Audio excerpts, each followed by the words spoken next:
The Exchange is nestled in the heart of the UNESCO World Heritage City of Bath.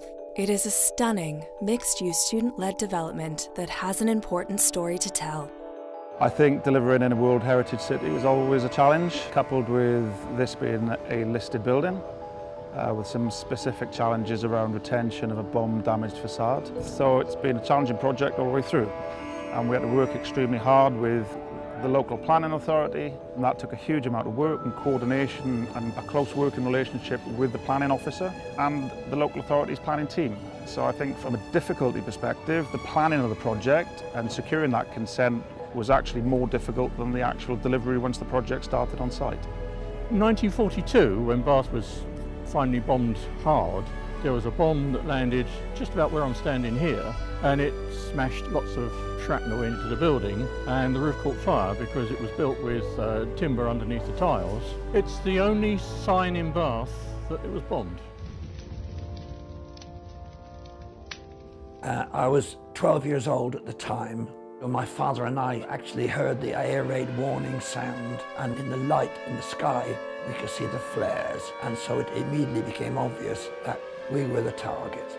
I became a bicycle messenger for the rest of the bombing raids because all the telephones were out of action. The fire brigades, they had to know where to go.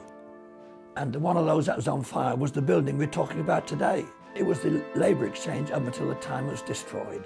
This is one of a number of projects we've completed with Icon over the last 5 years. They've done extremely well with this. It's a very tight site in a city, lots of sequencing issues, temporary works with the existing facade.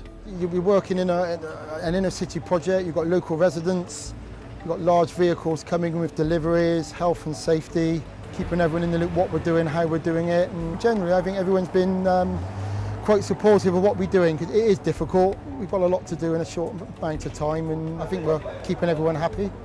What we try to do is try to marry the old with the new, but at the same time try to respond to the surrounding context.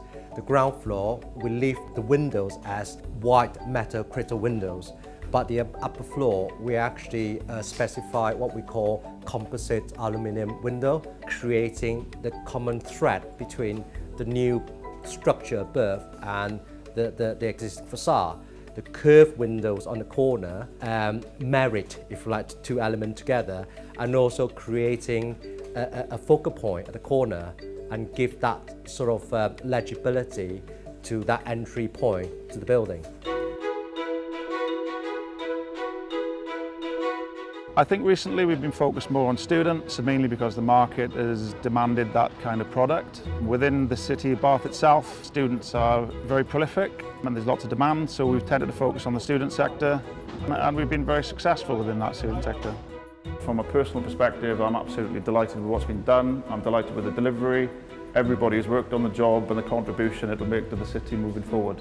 Great pleasure here on behalf of the people and City of Bath that we're having this new plaque to remember those dark days on what is now a new life for a new building.